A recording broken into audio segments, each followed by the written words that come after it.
नमस्कार दोस्तों, माताओं बहनों, आप सबका मेरे YouTube चैनल हिंदू पूजा शक्ति में बहुत बहुत स्वागत है। मैं हूं प्रतिमा सिंह, आपकी शुभचिंतक। अगर आप मेरे चैनल पे नए हैं तो प्लीज़ इसे सब्सक्राइब कर लीजिएगा। अगर वीडियो ज़रा से भी अच्छी लगे तो प्लीज़ लाइक करिएगा, शेयर करिएगा। आज हम जानेंगे गुरुवार व्रत की पूरी कथा, जिसे सुनने से मिलेगी देव बृहस्पति की कृपा। देव गुरुवार बृहस्पति को बुद्धि और शिक्षा का कारक माना जाता है।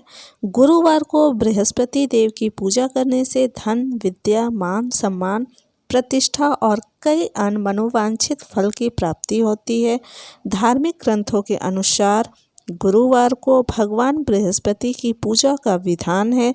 गुरुवार के दिन व्रत और कथा सुनने से घर परिवार में सुख समृद्धि बनी रहती है। आइए जानते हैं गुरुवार व्रत कथा के बारे में। गुरुवार के दिन देव गुरु बृहस्पति की पूजा की जाती है। इस दिन केले की जड़ की विधि विधान से पूजन किया जाता है। आइए जानते हैं व्रत कथा का महत्व। देव गुरु बृहस्पति को बुद्धि और शिक्षा का कारक माना जाता है। कथा के अनुसार प्राचीन काल की बात है, किसी राज्य में एक बड़ा प्रतापी और दानी राजा राज करता था।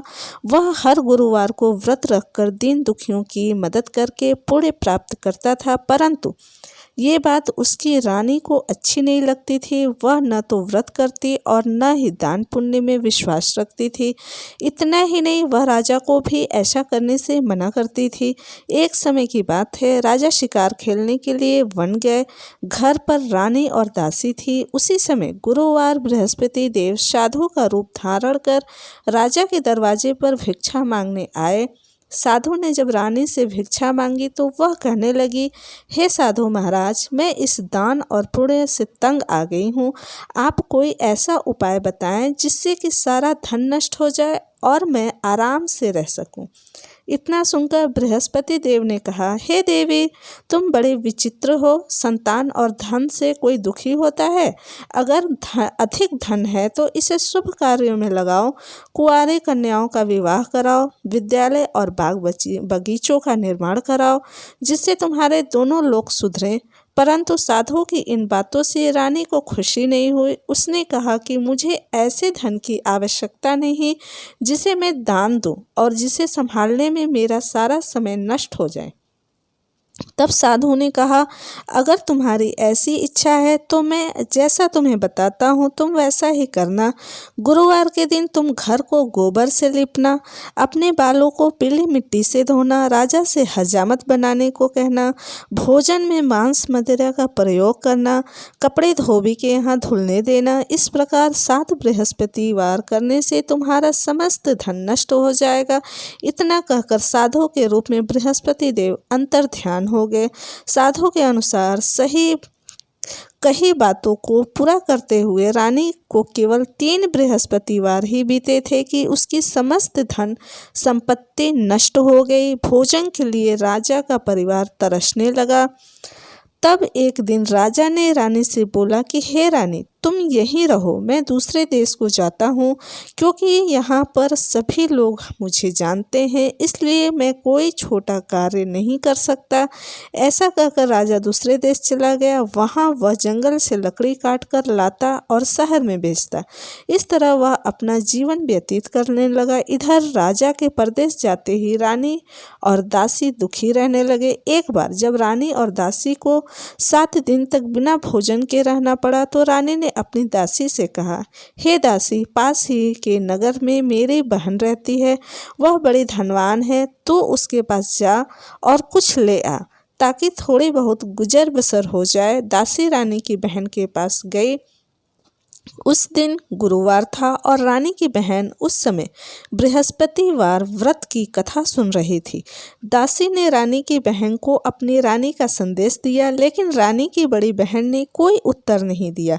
जब दासी को रानी की बहन से कोई उत्तर नहीं मिला तो वह बहुत दुखी हुई और उसे क्रोध भी आया। दासी ने वापस आकर रानी को सारी बात बता दी।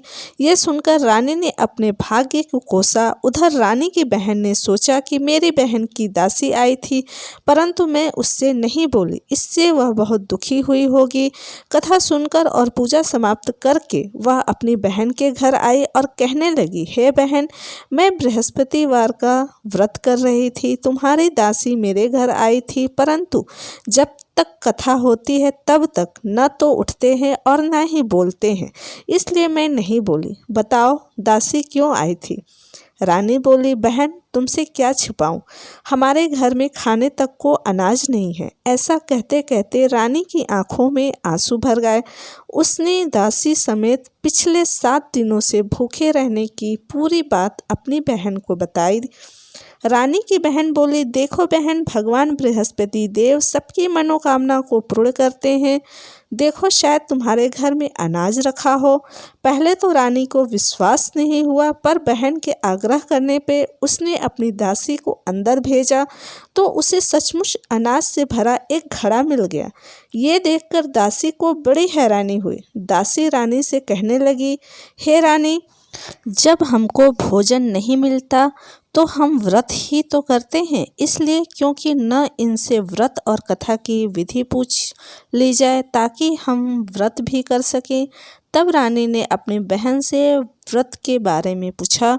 उसकी बहन ने बताया, बृहस्पतिवार के व्रत में चने की दाल और मुनक्का केले की जड़ में अर्पित करें तथा दीपक जलाएं। व्रत कथा सुने और पीला भोजन ही करें। इससे बृहस्पति देव और भगवान विष्णु प्रसन्न होते हैं। व्रत और पूजा की विधि बताकर रानी की बहन अपने घर को लौट आई। 7 दिन के बाद जब गुरुवार आया तो रानी और दासी ने व्रत रखा। वह घुड़साल में जाकर चना और गुड़ लेकर आई, फिर उससे केले की जड़ तथा विष्णु भगवान की पूजा की। अब पीला भोजन की चिंता होने लगी। दोनों बहुत दुखी हुई। चूँकि उन्होंने व्रत रखा था, इसलिए बृहस्पति देव उनसे प्रसन्न थे। वह एक साधारण व्यक्ति का रूप धारण करे और 2 थालों में पीला भोजन दासी को दे गए। भोजन पाकर दासी प्रसन्न हुई और फिर रानी के साथ मिलकर भोजन ग्रहण किया। उसके बाद वह सभी गुरुवार को व्रत और पूजा करने लगी। बृहस्पति देव की कृपा से उनके पास फिर से धन संपत्ति आ गई, परंतु रानी फिर से पहले की तरह आलस्य करने लगी। तब दासी बोली, देखो रानी, तुम पहले ही भी इस प्रकार आलस करती थी। तुम्हें धन रखने में कष्ट होता था, इस कारण सभी धन नष्ट हो गया, और अब जब देव बृहस्पति की कृपा से धन मिला है तो तुम्हें फिर से आलस्य होने लगा है। रानी को समझाते हुए दासी कहती है कि बड़ी मुसीबतों के बाद हमने ये धन पाया है, इसलिए हमें धन का दान पुण्य करना चाहिए, भूखों को भोजन कराना चाहिए और धन को शुभ कार्यों में खर्च करना चाहिए। इससे तुम्हारे कुल का यश बढ़ेगा, स्वर्ग की प्राप्ति होगी और पितृ प्रसन्न होंगे। दासी की बात मानकर रानी अपना धन शुभ कार्यों में खर्च करने लगी। इससे पूरे नगर में उसका यश बढ़ने लगा। बृहस्पतिवार व्रत कथा के बाद श्रद्धा के साथ आरती की जानी चाहिए। इसके बाद प्रसाद बांटकर उसे ग्रहण करना चाहिए।